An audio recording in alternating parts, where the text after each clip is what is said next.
Hello, hello tout le monde.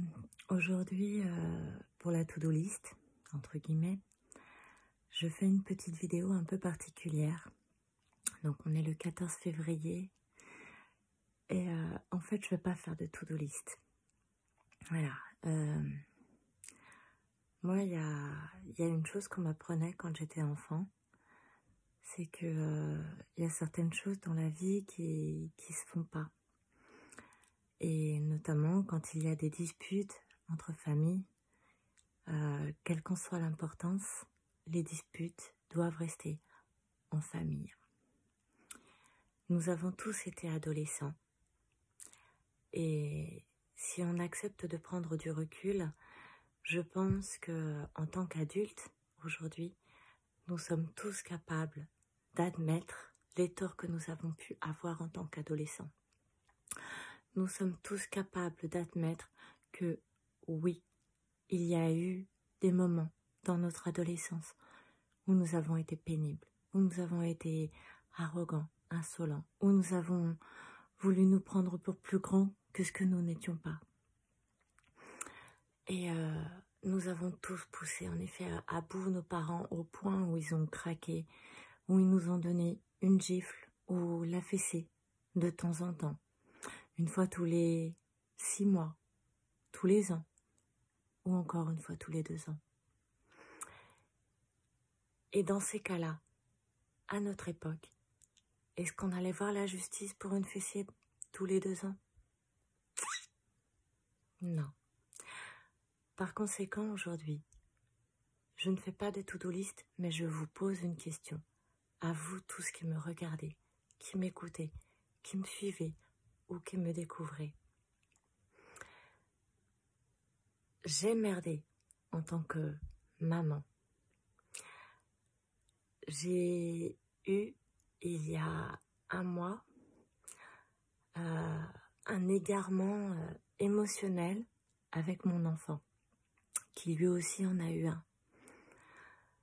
Et l'égarement émotionnel, enfin la crise dans laquelle nous étions à ce moment-là était tellement importante et durait depuis tellement longtemps que oui, j'ai craqué.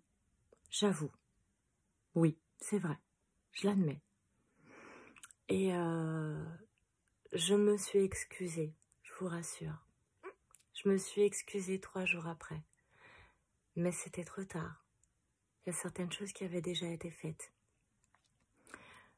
Aussi, moi je vous pose une question parce que j'ai besoin de l'avis un petit peu des gens qui m'entourent.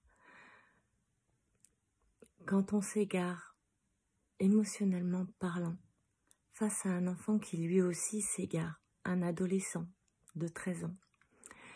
Donc quand en tant que parent divorcé, il faut le préciser, je suis maman divorcée, je me suis remariée et j'ai mon fils en garde alternée.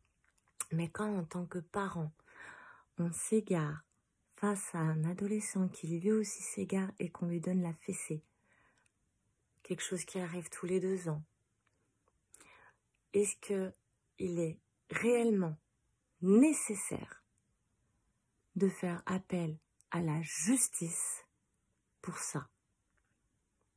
Réellement, donnez-moi votre avis.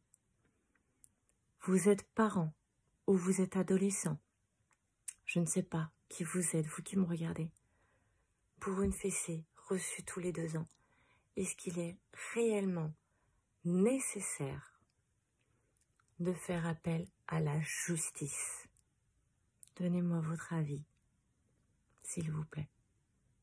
Sur ce, je suis désolée d'avoir fait un message comme ça en cette journée de fête des amoureux.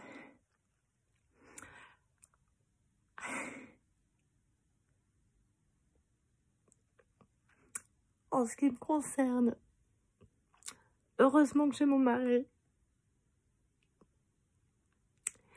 Et je sais que grâce à lui, je vais réussir à sortir de tout ça.